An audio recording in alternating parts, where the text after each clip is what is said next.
बिस्मिल्लाहिर्रहमानिर्रहीम। मोहतरम नाज़रीन, अस्सलामु अलैकुम वरहमतुल्लाहि वबरकातुहू। ये नुस्ख़ा जो आज मैं अपलोड कर रहा हूँ, इसके लिए बहुत ज़्यादा कॉलें आई हैं, बहुत ज़्यादा लोगों ने रब्ता किया है। तो ये लोगों की फरमाइश पे इंतहाई आसान और कीमती नुस्ख़ा आपकी खिदमत में पेश कर रहा हूँ।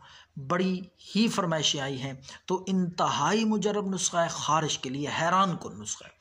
ख़ारिश जिस तरह की भी होगी, फोड़े फिंसियों की शक्ल में, एलर्जी, खून की ख़राबी, गर्मी की वजह से खुजली, खुश्क ख़ारिश, हर तरह की ख़ारिश के लिए बेहद मुजर्रब और मुअस्सर नुस्ख़ा आपकी खिदमत।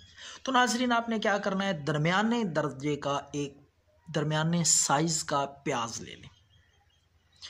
प्याज सुर्ख रंग का होना चाहिए। दो किस्म के प्याज होते हैं, सफ़ेद नहीं लेना, कोशिश करें सुर्ख, अच्छी किस्म का अच्छा सा सुर्ख दरमियाने साइज़ का प्याज ले लें। उसको आप कूट लें या कद्दूकश कर लें, मूली कुतरा जिसे कहते हैं।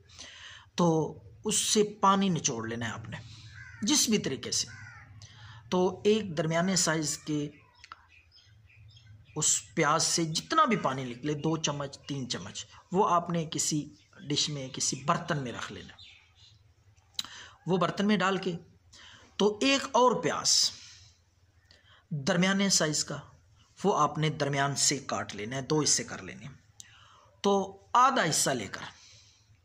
हिस्सा प्याज का लेकर आपने उस पानी में, जो पहले आपने प्याज का पानी निकाला, उसमें आपने डबो लेना है।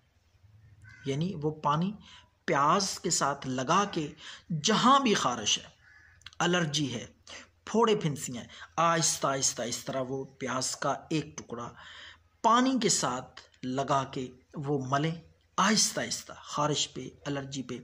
तो उसके बाद आधा घंटा छोड़ दें ताकि वो खुश्क हो जाए, अपना असर दिखाए।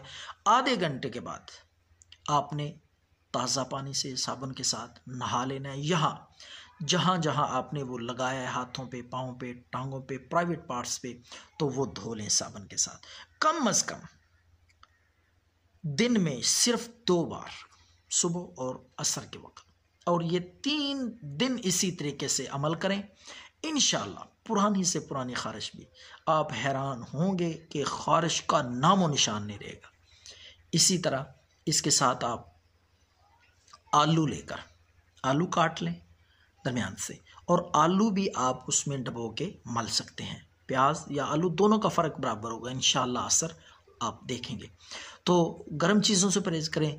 तो ये नुस्ख़ा ज़रूर ट्राई करें, ख़ारिश का नामो निशान नहीं रहेगा। दुआओं में याद रखें। अल्लाह।